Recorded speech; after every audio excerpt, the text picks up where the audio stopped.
Welcome to QK news. ముందుగా headlines చూద్దాం. బాల్క సుమన్ అరెస్టుపై కేటీఆర్ తీవ్ర విమర్శలు. బొగ్గు కుంభకోణం నుంచి దృష్టి మళ్లించేందుకే కేసులన్న కేటీఆర్. జైలు కేసులు మాకు కొత్త కాదన్న బీఆర్ఎస్ నేత. రాజకీయ వేధింపులను ఎదుర్కొని మళ్లీ అధికారంలోకి వస్తామన్న కేటీఆర్.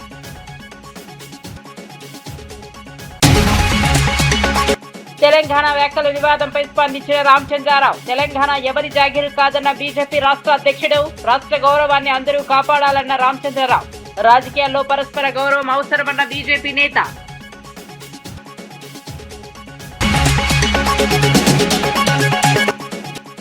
కూటమి ప్రభుత్వంపై మాజీ మంత్రి రోజా తీవ్ర విమర్శలు. ప్రజలకు మంచి చేయకుండా ప్రచారాలతో కాలం గడుపుతున్నారన్న రోజా. దొంగ ఓట్ల కుట్రలు జరుగుతున్నాయన్న ఆరోపణ. ప్రజాస్వామ్య హక్కులను కాపాడుకోవాలన్న రోజా పిలుపు. ఉద్యోగాలపై కాంగ్రెస్ తప్పుడు లెక్కలు చెబుతోందన్న తలసాని. 2 లక్షల ఉద్యోగాల ప్రచారం అవాస్తవమన్న మాజీ మంత్రి. నిరుద్యోగ యువతను ప్రభుత్వం మోసం చేస్తోందన్న తలసాని. ఉద్యోగాలపై శ్వేతపత్రం విడుదల చేయాలని డిమాండ్.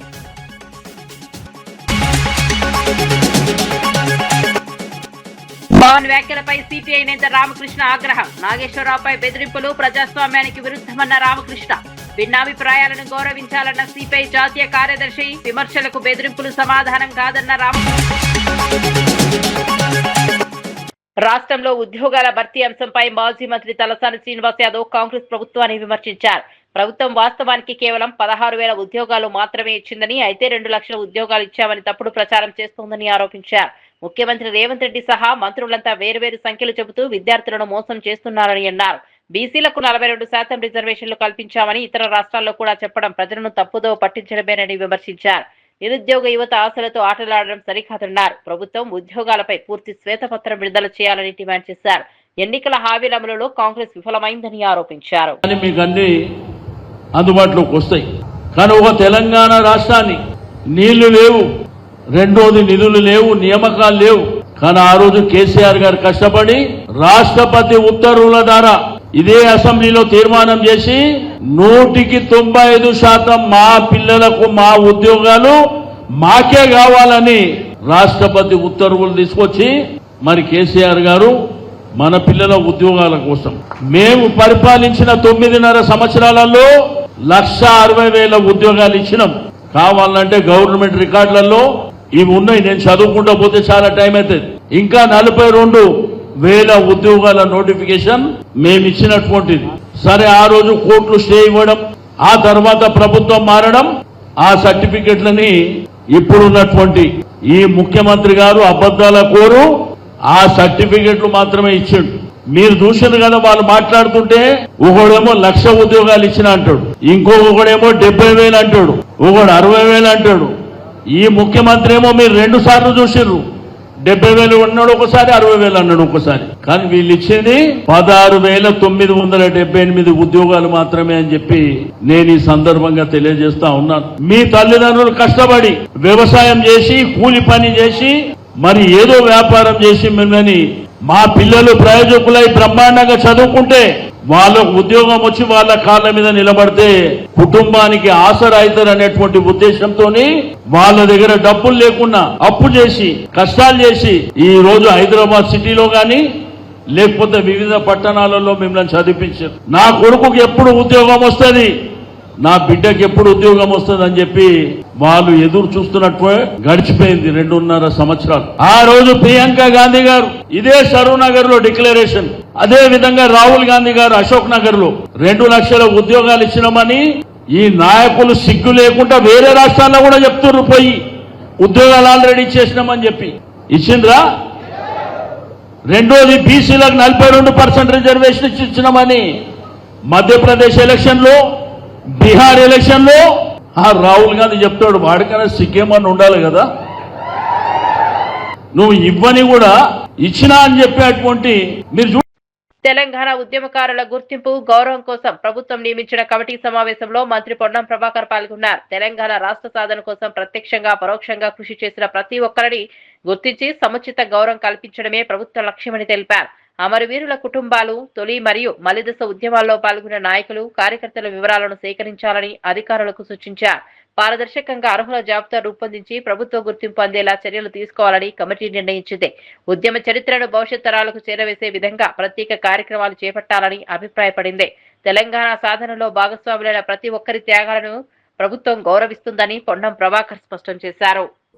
వాళ్ళను సముచితంగా ఏ విధంగా గౌరవించుకుంటాం అనేటువంటి ఆలోచన కొద్దీ మరి ఈ యొక్క కమిటీ ఏర్పడ్డది. దానిలో భాగంగా ఈరోజు అన్ని రాజకీయ పార్టీల సమావేశం జరిగింది. భవిష్యత్తులో మళ్ళీ అన్ని రకాల జేఏసీలకు సంబంధించి లేదా ఇంకా ఎవరిని పిలవాలి, ఎందుకంటే కొంతమంది రచయితలు భావజాల వ్యాప్తికి సంబంధించి కొంతమంది రచయితలు వాళ్ళ పుస్తకాల ద్వారా చైతన్యం కలగజేసినారు. కొంతమంది గాన పాట కళాకారులు వాళ్ళ యొక్క పాటల ద్వారా చైతన్యపరిచినారు. ఇలా అనేక రకాల జర్నలిస్టులు వాళ్ళ వ్యాసాల ద్వారా మరి చైతన్యపరిచినారు. ఈ విధంగా ప్రతి ఒక్కరు ఒక్కొక్క భావాన్ని తెలంగాణ సాధనకు సంబంధించిన దానిలో భాగస్వాములైన వాళ్ళందరికీ గుర్తింపు గౌరవం ఇవ్వడం ఈ కమిటీ ప్రధానమైనటువంటి యొక్క ప్రియాంబుల్. కాబట్టి అందుకు సంబంధించి ఈరోజు అన్ని రాజకీయ పార్టీల సమావేశం జరిగింది.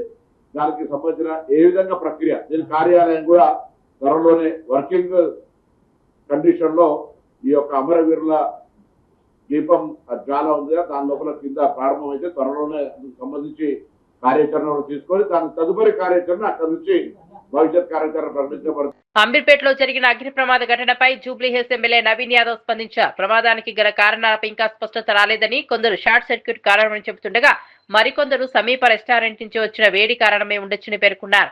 ఘటనలో ఎలాంటి ప్రాణ నష్టం జరగకపోవడం ఊరటనిచ్చే అంశమన్నారు. అగ్నిమాపక సిబ్బంది వేగంగా స్పందించి మంటలను అదుపులోకి తీసుకొచ్చారని తెలిపారు. నష్టపోయిన వ్యాపారులకు ప్రభుత్వం తరపున సహాయం అందించే అంశాన్ని పరిశీలిస్తామని చెప్పారు. భవిష్యత్తులో ఇలాంటి ఘటనలు జరగకుండా భద్రతా ప్రమాణాలను ఖచ్చితంగా అమలు చేయాలని అధికారులకు సూచించారు. ప్రమాదంపై పూర్తి నివేదిక వచ్చిన తర్వాత తగిన చర్యలు తీసుకుంటామని ఎమ్మెల్యే స్పష్టం చేశారు. చెప్తా ఉన్నారు. ఈ కమర్షియల్ యాక్టివిటీ వాళ్ళకి కూడా చెప్తా ఉన్నారు. ఫైర్ సేఫ్టీ నామ్స్ పాటిమని చెప్తా ఉన్నారు. దయచేసి దేవుడి దయ వల్ల ఎటువంటి ప్రాణహానిలు అటువంటివి ఏం జరగలేదు. కాకపోతే ఉన్నటువంటి దాదాపు 25-30 షాప్స్కి వాళ్ళకి నష్టం జరిగింది. మీ మీడియా ద్వారా మేము వారందరినీ కూడా కోరుకునేది ఇక్కడ కాదు, ఎంటైర్ హైదరాబాద్లో ఎక్కడైతే రద్దీ ప్రాంతం ఉన్నటువంటి area, fully commercial area, hostels కానివ్వండి, అదర్ ఇప్పుడు అమీర్పేటలో మొన్న ఐటీ ట్రైనింగ్ ఇన్స్టిట్యూట్స్ ఉంటాయి, ఇక్కడంతా కూడా కంప్యూటర్ కోచింగ్ ఇన్స్టిట్యూట్స్ ఉంటాయి. అక్కడ మొన్న కూడా ఫైర్ యాక్సిడెంట్ స్టార్ట్ అవ్వగానే హైదరాబాద్ ఇమ్మీడియట్ రియాక్ట్ అయ్యి అది ఆపడం జరిగింది. సో భవిష్యత్తులో ఇట్లాంటివి జరగకుండా ఉండాలంటే మనం ఫైర్ సేఫ్టీ నామ్స్ చాలా సీరియస్గా ఫాలో కావాలని చెప్పి కోరుతా ఉన్నాను. వీళ్ళందరి బాధితులకి వాట్ ఎవర్ బెస్ట్ గవర్నమెంట్ తరఫున సపోర్ట్. ఆల్రెడీ మేము కలెక్టర్ గారితో మీటింగ్లో ఉన్నప్పుడే కలెక్టర్ గారు కూడా ఇన్ఫార్మ్ చేసి ఇమ్మీడియట్ ఎంఆర్ఓ గారు కూడా చెప్పినారు. సో మేము వీళ్ళకి నష్టం జరిగిన వాళ్ళకి will try to help them out. Deputy CM Pawan Kalyan పై సిపిఐ జాతీయ కార్యదర్శి రామకృష్ణ తీవ్ర విమర్శలు చేశారు. ప్రముఖ విశ్లేషకుడు ప్రొఫెసర్ నాగేశ్వరరావును అరెస్ట్ చేస్తామని బెదిరించడం ప్రజాస్వామ్య స్ఫూర్తికి విరుద్ధమని అన్నారు. భిన్నాభిప్రాయాలను గౌరవించడం ప్రజాస్వామ్యంలో కీలకమని గుర్తు చేశారు. ప్రతిపక్షంలో ఉన్నప్పుడు మాత్రమే ప్రజాస్వామ్యం గుర్తొచ్చి అధికారంలోకి వచ్చిన తర్వాత విమర్శలను అణిచివేయడం సరైంది కాదన్నారు.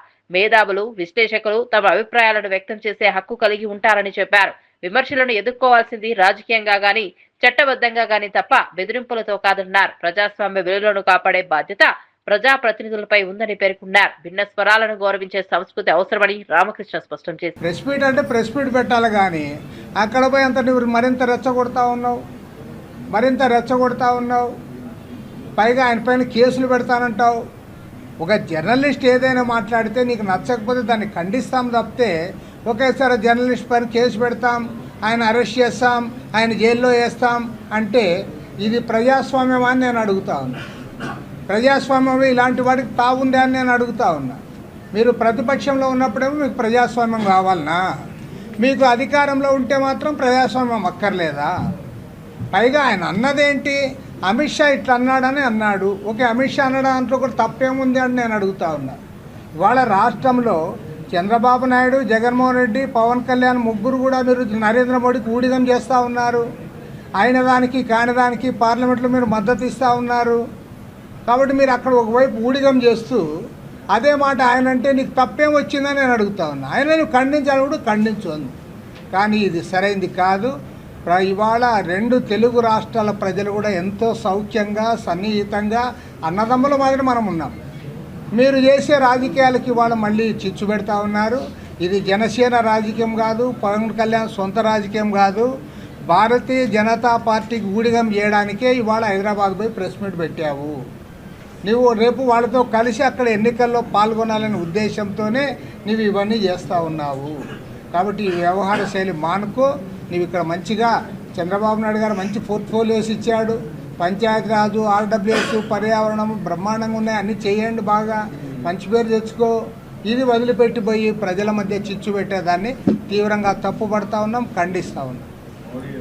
జైల్లో రిమాండ్ లో ఉన్న మాజీ ఎమ్మెల్యే బాల్క సుమన్ ను పరామర్శించిన అనంతరం బీఆర్ఎస్ వర్కింగ్ ప్రెసిడెంట్ కేటీఆర్ ప్రభుత్వంపై తీవ్ర విమర్శలు చేశారు. సింగరేణిలో 1500 కోట్ల బొగ్గు కుంభకోణం అంశం నుంచి ప్రజల దృష్టి మళ్లించేందుకే తప్పుడు కేసులు నమోదు చేస్తున్నారని ఆరోపించారు. సింగరేణిలో 40 లక్షల మెట్రిక్ టన్నుల బొగ్గు మాయమైన అంశంపై కేంద్ర ప్రభుత్వం స్పందించాలని డిమాండ్ చేశారు. గతంలో పలువురు కాంగ్రెస్ నేతలు చేసిన వ్యాఖ్యలపై చర్యలు తీసుకోకుండా ఇప్పుడు బీఆర్ఎస్ నేతలపై మాత్రమే కేసులు పెట్టడం ద్వంద్వ వైఖరికి నిదర్శనమన్నారు.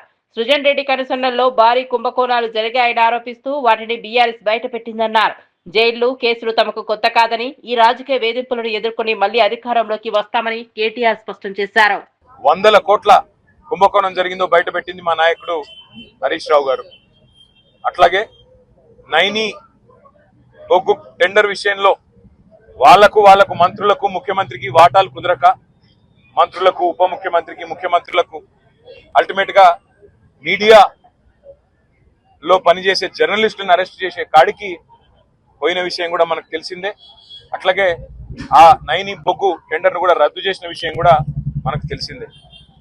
మొన్న మా పార్టీ అనుబంధ సంస్థగా ఉన్న తెలంగాణ బొగ్గు గని కార్మిక సంఘం మా పార్టీ కేంద్ర కార్యాలయం తెలంగాణ భవన్లో ఒక సమావేశం పెట్టుకుంటే అందులో అన్ని విషయాలు ప్రస్తావనకు వచ్చినాయి. ఎట్లా సింగరేణి సంస్థ ఈ రోజు మొత్తం కార్మికుల పుట్టగొడుతున్నది, కేసీఆర్ గారి ప్రభుత్వం ఉన్నప్పుడు ఎట్లా 19,000 వారసత్వ ఉద్యోగాలు మెడికల్ ఇన్వాలిడేషన్ బోర్డు ద్వారా ఇవ్వడం జరిగింది, ఏ రకంగా ఇవాళ కాంగ్రెస్ ప్రభుత్వం వచ్చిన తర్వాత మరి ఆ బోర్డు మొత్తం ఎత్తేసి 11 నెలలుగా బోర్డు మీటింగులు పెట్టకుండా వేలాది మంది పిల్లలకు అన్యాయం చేస్తా ఉన్నారు. అన్యాయం చేయడమే కాకుండా గతంలో కేసీఆర్ ప్రభుత్వం ఇచ్చిన ఉద్యోగాలు మెడికల్ ఇన్వాలిడేషన్ కింద 19,000 ఉద్యోగాలు ఏదైతే ఇచ్చారో వాటి మీద కూడా విజిలెన్స్ ఎంక్వైరీ చేపిస్తామని చెప్పి అసెంబ్లీలో ఉప ముఖ్యమంత్రి బట్టి విక్రమార్క గారు ఏ మాట అయితే చెప్పారో ఇవన్నీ కూడా ఇవాళ సింగరేణిలో. పెద్దపల్లి జిల్లా రామగుండం జీఎం కార్యాలయం ఎదుట సింగరేణి గుర్తింపు సంఘం ఏఐటీయూసీ ఆధ్వర్యంలో భారీ ధర్నా నిర్వహించారు. మెడికల్ అన్ఫిట్ అయిన కార్మికుల వారసులకు వెంటనే ఉద్యోగ నియామక పత్రాలు ఇవ్వాలని డిమాండ్ చేశారు. సింగరేణి వ్యాప్తంగా గత 9 నెలల్లో 400 మంది కార్మికులు అన్ఫిట్ అయ్యారని నాయకులు తెలిపారు. గతంలో యాజమాన్యం వారసులకు ఉద్యోగాలు కల్పిస్తామని హామీ ఇచ్చిందని గుర్తు చేశారు. మెడికల్ బోర్డు ఏర్పాటు చేసి నియామక ప్రక్రియ పూర్తి చేయాలని కోరారు. 8 నెలలుగా ఎలాంటి ఆదాయం లేక కుటుంబాలు తీవ్ర ఇబ్బందులు పడుతున్నాయని వారసులు ఆవేదన వ్యక్తం చేశారు. యాజమాన్యం స్పందించకపోతే అన్ని కార్మిక సంఘాలను కలుపుకుని సమ్మె నోటీసు ఇస్తామని హెచ్చరించారు. ఉద్యోగాల కోసం ఎదురు చూస్తున్న కుటుంబాలకు వెంటనే న్యాయం చేయాలని విజ్ఞప్తి చేశారు. వాళ్ళు మాట్లాడుతూ ఉన్నారు. మరి సింగరేణిలో కార్మికుల వేజ్ బోర్డు అగ్రిమెంట్ ప్రకారం కార్మికులు మెడికల్ అన్ఫిట్ అయినా చనిపోయినా ఉద్యోగం ఇవ్వాల్సిన బాధ్యత యాజమాన్యం అనుకున్నది. ఈ రాజకీయ జోక్యం వల్ల వేజ్ బోర్డు అగ్రిమెంట్ను కూడా అమలు చేయకుండా సింగరేణి యాజమాన్యం ఆపుతా ఉన్నది. కాబట్టి గత నెలలో మేము 2 నెలల క్రితమే సింగరేణి వ్యాప్తంగా జాతా కార్యక్రమం చేసి సింగరేణిలో మెడికల్ బోర్డు జరపాలి, డిపెండెంట్లకు వెంటనే ఉద్యోగాలు ఇవ్వాలని చెప్పి చేస్తే సింగరేణి యాజమాన్యం గత నెల 12వ తారీఖు నాడు మేము తప్పనిసరిగా వీళ్ళందరికీ తొందరలోనే ఉద్యోగాలు ఇస్తాము, ఒక డేట్ ఇస్తాము అని చెప్పారు. ఇప్పటికైనా యాజమాన్యం వెంటనే మెడికల్ బోర్డు పెట్టే డేటుని, డిపెండెంట్లకు ఉద్యోగాలు ఇచ్చే డేటుని సింగరేణి యాజమాన్యం ప్రకటించకపోతే గుర్తింపు సంఘంగా ఏఐటీసీ యూనియన్ అన్ని కార్మిక సంఘాలను కలుపుకొని సమ్మె చేయడానికి సిద్ధంగా ఉన్నాం. దీనికి కార్మికులందరూ సిద్ధం కావాలని విజ్ఞప్తి చేస్తాము. ఏపీలో అధికార కూటమి ప్రభుత్వం ప్రజలకు మంచి చేయకుండా కేవలం ప్రచారాలతో కాలం గడుపుతోందని మాజీ మంత్రి వైఎస్ఆర్సీపీ నేత ఆర్కే రోజా విమర్శించారు. మంగళగిరి, తిరుపతి ప్రాంతాల్లో దొంగ ఓట్ల కుట్రలు జరుగుతున్నాయని ఆరోపించారు. ప్రజాస్వామ్య వ్యవస్థను బలహీనపరిచే చర్యలకు పాల్పడుతోందని మండిపడ్డారు. పవన్ కళ్యాణ్ సుగాలి ప్రీతి కేసును రాజకీయ అవసరాలకు ఉపయోగించుకున్నారని విమర్శించారు. ఐటీ మంత్రి లోకేష్ పేపర్ లీకేజ్లను అరికట్టడంలో విఫలమయ్యారని ఆరోపించారు. ప్రజలకు ఇచ్చిన హామీల అమలుపై ప్రభుత్వం దృష్టి పెట్టడం లేదన్నారు. తమ ఓట్లను, ప్రజాస్వామ్య హక్కులను కాపాడుకోవాలని పార్టీ కార్యకర్తలకు పిలుపునిచ్చారు. రాష్ట్రంలో జరుగుతున్న పరిణామాలపై ప్రజలు అప్రమత్తంగా ఉండాలని రోజా కోరారు. పార్టీ పెట్టింది ముఖ్యమంత్రి కాదని కాదు, సుగాలి ప్రీతి తల్లి కన్నీళ్లు చూసి పెట్టాను అన్నాడు. ఈ రోజు అదే సుగాలి ప్రీతి తల్లికి అపాయింట్మెంట్ కూడా ఇవ్వకుండా తాను డిప్యూటీ సీఎం అవ్వడానికి ఆ అమ్మాయి చావును ఉపయోగించుకున్న పవన్ కళ్యాణ్ ఈ రోజు అధికారంలో ఉండి కేంద్రంలో పొత్తుతో ఉండి కూడా ఆ అమ్మాయికి న్యాయం చేయకపోవడం అనేది అందరూ కూడా గమనిస్తున్నారు. అలాగే లోకేష్, జగన్మోహన్ రెడ్డి గారేమో సచివాలయ ఉద్యోగాల్ని మెరిట్ మీద ఎటువంటి తప్పుల తడకలు జరగకుండా చక్కగా నిర్వహించి ఉద్యోగాలు ఇస్తే 15,000 ఉద్యోగాల్ని కూడా పేపర్ లీక్ కూడా కాకుండా చేయలేకపోయాడు. లీకేజ్ చాలా అయిపోయాడు ఈరోజు లోకేష్ గారు. సో ఈరోజు వాళ్ళకి అడ్మినిస్ట్రేషన్ తెలియదు, ప్రజలకి మంచి చేయాలన్న మనసు లేదు. కేవలం జగన్ గారిని, వైఎస్ఆర్సీపీలో ఉన్న ముఖ్య నాయకుల్ని టార్గెట్ చేసి వాళ్ళని తిట్టించి తెలంగాణపై జరిగిన రాజకీయ వ్యాఖ్యల వివాదంపై బీజేపీ రాష్ట్ర అధ్యక్షుడు రామచంద్రరావు స్పందించారు. తెలంగాణ ఎవరి జాగీరు కాదని, అది 4 కోట్ల ప్రజల ఆస్తి అని స్పష్టం చేశారు. కాంగ్రెస్ నేత చేసిన వ్యాఖ్యలకు ప్రతిస్పందనగానే సంబంధిత వ్యక్తి ఆ వ్యాఖ్యలు చేశారని చెప్పారు. తెలంగాణ ప్రజల భావోద్వేగాలను గౌరవించడం ప్రతి ఒక్కరి బాధ్యత అని పేర్కొన్నారు. రాజకీయ భేదాలు ఉన్నా రాష్ట్ర గౌరవాన్ని కాపాడే విషయంలో అందరూ ఒకే దారిలో నడవాలని సూచించారు. రాష్ట్ర అభివృద్ధి, ప్రజా సమస్యలపై చర్చ జరగాల్సిన సమయంలో అనవసర వివాదాలు సృష్టించడం మంచిది కాదన్నారు. తెలంగాణ ప్రజల ఆత్మగౌరవాన్ని ఎవరు తక్కువ అంచనా వేయలేరని పేర్కొన్నారు. రాజకీయాల్లో పరస్పర గౌరవం అవసరమని రామచంద్రరావు వ్యాఖ్యానించారు. ఎవరు అన్నారా లేదా మాకైతే తెలియదు. అట్లా ఎవరన్నా నాకు తెలిసింది ఏంటంటే ఒక కాంగ్రెస్ మంత్రి అన్నాడని, ఆయన జాగిరా తెలంగాణ అని అన్నాడని, దానికి నిన్న ఈయన తెలంగాణ 4 కోట్ల జనాభా జాగిరని ఈయన అన్నాడు. ఈ 4 కోట్ల జనాభా జాగి ఇప్పుడు అంటుండో, గతంలో మా కుటుంబం జాగిరి అని చెప్పి వాళ్ళు పరిపాలించారు. కాబట్టి వాళ్ళ మాటలు నేనైతే వినలేదు. ఎవరు మాట్లాడినా వారే ఎవరే కాదు, తెలంగాణకు ఎవరు అవమానపరిచినా, తెలంగాణ ప్రజల ఒక మనోభావాన్ని ఎవరు కూడా దెబ్బతీసినా దాన్ని బీజేపీ వ్యతిరేకిస్తుంది. బ్రిడ్జ్ క్రీడను పేకాటతో పోల్చడం వైఎస్ఆర్సీపీ నాయకుల అజ్ఞానానికి నిదర్శనమని టీడీపీ నేత మాజీ ఎమ్మెల్యే ఏఎస్ రామకృష్ణ విమర్శించారు. మంగళగిరిలోని పార్టీ కేంద్ర కార్యాలయంలో నిర్వహించిన మీడియా సమావేశంలో ఆయన మాట్లాడారు. అంతర్జాతీయ స్థాయిలో గుర్తింపు పొందిన మైండ్ గేమ్ ను జూదంతో పోల్చడం బాధాకరమన్నారు. క్రీడలపై సరైన అవగాహన లేకుండా రాజకీయ విమర్శలు చేయడం తగదని సూచించారు. ప్రతిపక్ష పార్టీ కేవలం బురద చల్లే రాజకీయాలకు మాత్రమే పరిమితమైందని ఆరోపించారు. ప్రజా సమస్యలపై చర్చించకుండా ప్రతి అంశాన్ని వివాదాస్పదం చేయాలని ప్రయత్నిస్తోందన్నారు. క్రీడలకు ప్రోత్సాహం ఇవ్వాల్సిన సమయంలో ఇలాంటి వ్యాఖ్యలు యువతను తప్పుదారి పట్టిస్తాయని చెప్పారు. వాస్తవాలను తెలుసుకుని మాట్లాడాలని వైసీపీ నాయకులకు సూచించారు. అబద్ధాలు ఆడుతున్నారు, మా యొక్క మెరిట్ ని కించపరుస్తున్నాడు, మమ్మల్ని వేదనకు గురి చేస్తున్నాడు, మమ్మల్ని బాధిస్తున్నాడు అని చెప్పని ఇలా మెరిట్ ప్రాతిపదిక మీద క్రీడా అంశాలలో పీడీలుగా అయినటువంటి వాళ్ళని అనవసరంగా ఆడిపోసుకున్నటువంటి నిన్ను ఒక నేరస్తుడిగా ఎందుకు పరిగణించకూడదు? నీ మీద ఎందుకు కేసు పెట్టకూడదు? నిన్నెందుకు శిక్షించకూడదు అని చెప్పని నేను అడుగుతా ఉన్నా. అసలు నీ చరిత్ర ఏంటి? నువ్వు రేషన్ బియ్యాన్ని పందికొక్కు మాదిరిగా దొంగ రవాణా చేసినటువంటి దొంగవు నువ్వు. వేములవాడను టెంపుల్ సిటీగా పర్యాటక కేంద్రంగా అభివృద్ధి చేయడమే ప్రభుత్వ లక్ష్యమని ప్రభుత్వ విప్ ఆది శ్రీనివాస్ తెలిపారు. తిప్పాపూర్లో 3వ బ్రిడ్జి స్లాబ్లను పనులను ప్రారంభించిన ఆయన అభివృద్ధి పనుల పురోగతిని సమీక్షించారు. గత ప్రభుత్వం కేవలం శిలాఫలకాలకే పరిమితమైందని విమర్శించారు. కాంగ్రెస్ ప్రభుత్వం అధికారంలోకి వచ్చిన తరువాతే భూసేకరణ కోసం 6.97 కోట్లు మంజూరు చేశామని వెల్లడించారు. సీఎం రేవంత్ రెడ్డి నాయకత్వంలో వేములవాడ రాజన్న ఆలయ అభివృద్ధికి దాదాపు 1000 కోట్లతో పనులు కొనసాగుతున్నాయని చెప్పారు. పర్యాటక అభివృద్ధి ద్వారా స్థానికులకు ఉపాధి అవకాశాలు పెరుగుతాయని పేర్కొన్నారు. నిర్మాణ పనుల్లో నాణ్యతకు ప్రాధాన్యం ఇవ్వాలని అధికారులకు ఆదేశించారు. వేములవాడను రాష్ట్రంలో ప్రముఖ ఆధ్యాత్మిక కేంద్రంగా తీర్చిదిద్దుతామని స్పష్టం చేశారు.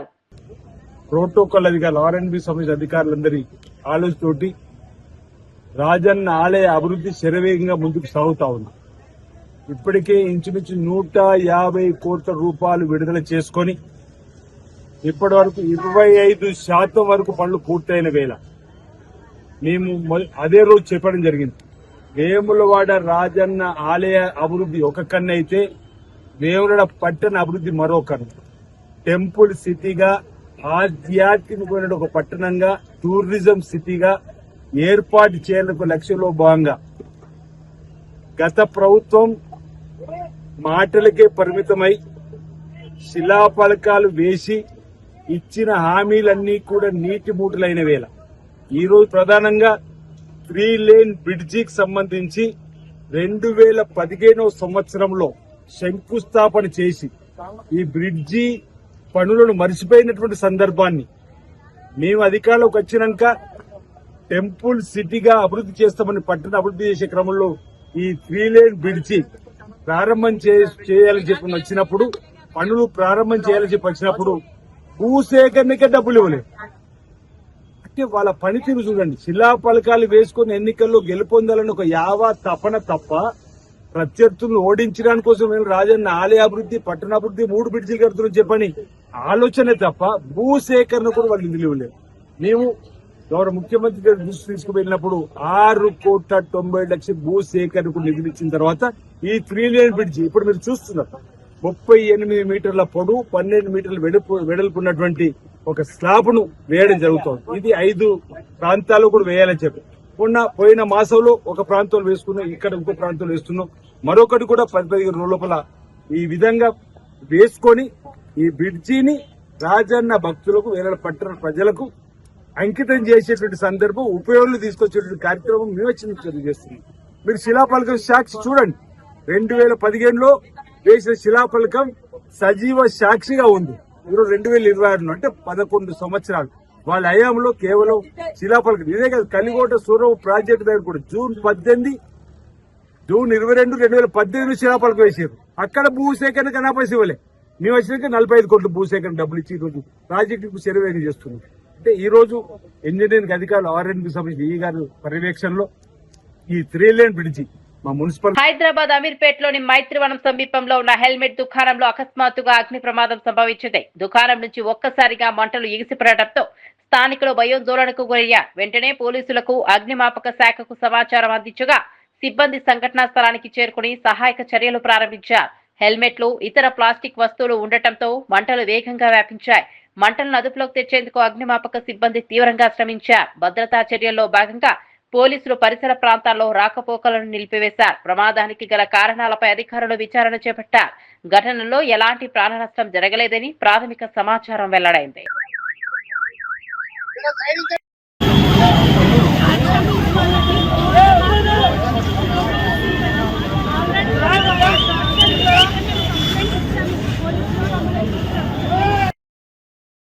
పొగ వచ్చిందో అది మొత్తం సెకండ్ ఫ్లోర్ నుంచి అంటుకుంది. ఏదైతే సెకండ్ ఫ్లోర్ ఉందో అక్కడికే ఎక్కువ పొగ వస్తుంది. ఆ పొగ వల్ల మొత్తం కొలాప్స్ అయిపోయి మంటలు బాగా అంటుకుండిపోయినాయి. మాది హెల్మెట్ షాపు, టాయ్ షాపు 2 కలిపి మొత్తము 13 షాపులు పైన కింద 2 కాలిపోయినాయి. ఎన్నిసార్లు రిగ్రెట్ చేసి చెప్పినాము, అయినా సరే విననే లేదు.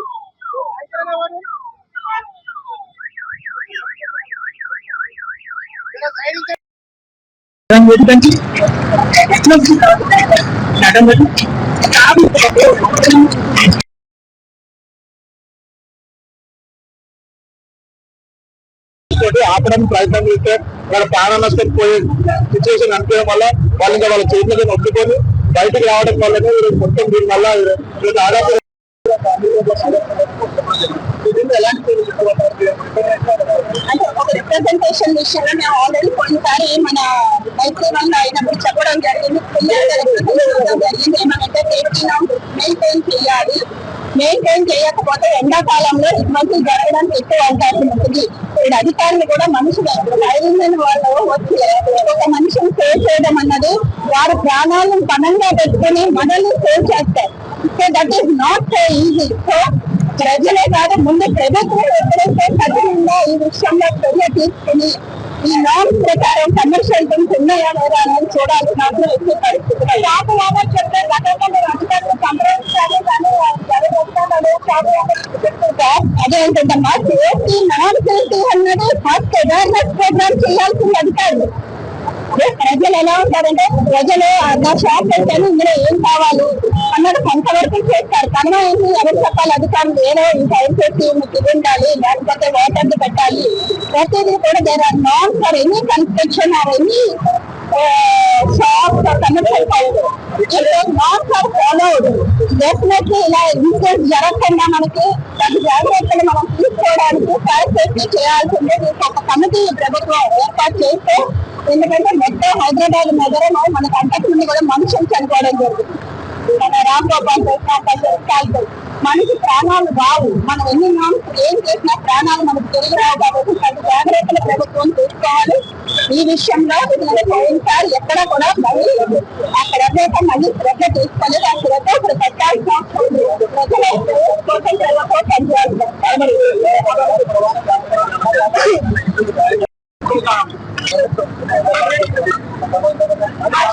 వాళ్ళు బ్యాక్ సైడ్ ఉంటారండి. అయితే వాళ్ళకి రోజు ప్రవేశించండి. మేము ఆల్రెడీ కంప్లైంట్ ఇచ్చినాము వాళ్ళది, మాకు ఇట్లా ప్రవేశింది మంటలు అంటుకుంటాయి అని చెప్పేసి. అయినా సరే వాళ్ళు చూసి చూడనంత వదిలేసింది. పోలీస్ వాళ్ళకి కూడా కంప్లైంట్ ఇచ్చినాము. మా సెకండ్ ఫ్లోర్ లో స్టార్ట్ అయింది మంటలు మొత్తం. మేము చూసేలోపే చాలా ఎక్కువ అయిపోయింది మంటలు మొత్తం. అది హోటల్ ఇలా బ్యాక్ సైడ్ మాకు లిటరల్ గా బ్యాక్ సైడ్ వర్షం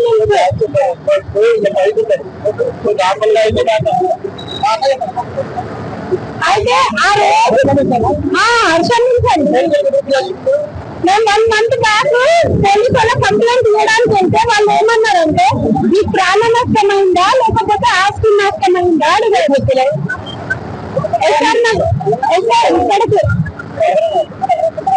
అయితే కంప్లైంట్ ఇచ్చింది మా స్టాఫ్ మా హస్బెండ్ అంతా. కూటమి ప్రభుత్వం 2 ఏళ్ల పాలనపై వైఎస్ఆర్సీపీ రాష్ట్ర వ్యాప్తంగా నిరసనలు చేపట్టింది. శ్రీకాకుళం జిల్లా బందసలో మాజీ మంత్రి సీదిరి అప్పలరాజు ఆధ్వర్యంలో నిర్వహించిన వెన్నుపోటు నిరసన కార్యక్రమంలో పెద్ద సంఖ్యలో పార్టీ శ్రేణులు పాల్గొన్నారు. ఎన్నికల సమయంలో ఇచ్చిన సూపర్ 6 హామీలు అమలు కాలేదని ఆయన ఆరోపించారు. రైతులకు ఆర్థిక సాయం, నిరుద్యోగ భృతి, పెన్షన్ హామీలు ఏమయ్యాయని ప్రశ్నించారు. రాష్ట్రంలో ఇసుక, మట్టి, గ్రావెల్ అక్రమ దోపిడీలు పెరిగిపోయాయని విమర్శించారు. ఆరోగ్యశ్రీ సేవలు బలహీనపడ్డాయని, డిఎస్సీ పేరుతో నిరుద్యోగులను మోసం చేస్తున్నారని ఆరోపించారు. ప్రజలకు ఇచ్చిన హామీల అమలు కోసం వైసీపీ పోరాటం కొనసాగిస్తోందని స్పష్టం చేశారు. ప్రజా సమస్యలను ప్రభుత్వం విస్మరిస్తోందని అప్పలరాజు మండిపడ్డారు.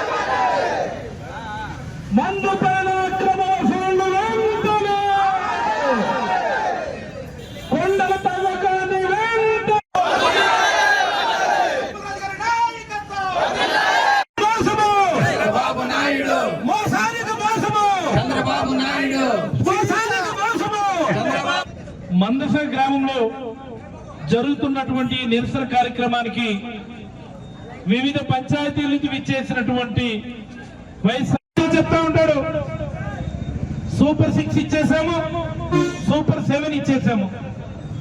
నేను అడుగుతా ఉన్నా చంద్రబాబు గారికి, 50 ఏళ్లకు పెన్షన్ అన్నారు బీసీలకి, ఇస్తున్నారా? 18 సంవత్సరాలు దాటితే 1500 రూపాయల చొప్పున ప్రతి మహిళకి ఇస్తానన్నారు. ఒక్కరంటే ఒక్కరికి ఇస్తున్నారా? నేను అడుగుతా ఉన్నాను. నేను ఇస్తున్నారా? ఇస్తున్నారా? ఇంటింటికి వెళ్ళి చెప్పారు నీకు 1500, నీకు 1500, నీకు 1500 అని. ఎక్కడా అని అడుగుతా ఉన్నాను. ఈరోజు 2 ఏళ్లు పూర్తవుతున్న సందర్భంగా ఇసుక దోపిడీ, అక్రమంగా మట్టి దోపిడీ, అక్రమంగా గ్రామం దోపిడీ, ఇన్ని దోపిడీలు చేసి ఇప్పుడు బయటకు వచ్చి నీతి వాక్యాలు, వేమన పద్యాలు, 3,000 రూపాయలు పుడుతున్నారు. ఎవరికైనా సరే ₹1 నిరుద్యోగ భృతి ఈ రాష్ట్రంలో అందుతుందా అని నేను అడుగుతా ఉన్నా. ఈ రోజు నేను అందుతుందా లేదే. ఇటీవల కాలంలో చూస్తే ఆరోగ్యశ్రీని ఆపేశారు పూర్తిగా. ఆరోగ్యశ్రీ ఇంతకంటే దౌర్భాగ్యం ఉంటుందా అని నేను అడుగుతా ఉన్నాను. నేను జగన్మోహన్ రెడ్డి గారు సచివాలయ ఉద్యోగాలు చెప్పి ఒక్క నోటిఫికేషన్ లో సుమారుగా 1,30,000 ఉద్యోగాలు ఎలాంటి క్రిటిసిజం లేకుండా, ఎలాంటి తారతమ్యం లేకుండా, ఎలాంటి పక్షపాతం లేకుండా మెరిట్ ప్రకారం బ్రహ్మాండంగా ఫిల్ చేస్తే డిఎస్సి అని 16,000 ఉద్యోగాలు పెట్టి ఉద్యోగాలు అమ్ముకున్నటువంటి నీచ చరిత్ర చంద్రబాబు గారు అని చెప్పి సందర్భంగా మీకు అందరికీ మనవి చేస్తాం. కేంద్ర ప్రభుత్వంతో సంబంధం లేకుండా ఇస్తానన్నారు. ఇస్తున్నారా నేను అడుగుతా ఉన్నా. ఈరోజు ఇస్తున్నారా లేదే. ఒక ఫీజు రియంబర్స్మెంట్ ఆపేశారు. జగనన్న విద్యా దీవెన, జగనన్న వసతి దీవెన ఆపేశారు. అమ్మఒడి చదువుకునే ప్రతి పిల్లవాడికి ఇస్తానన్నారు. సుమారుగా 22 లక్షల మందికి అమ్మఒడి ఎక్కొట్టినటువంటి దౌర్భాగ్య చరిత్ర చంద్రబాబు గారు అని చెప్పి సందర్భంగా మీకు అందరికీ మనవి చేసుకుంటున్నాను.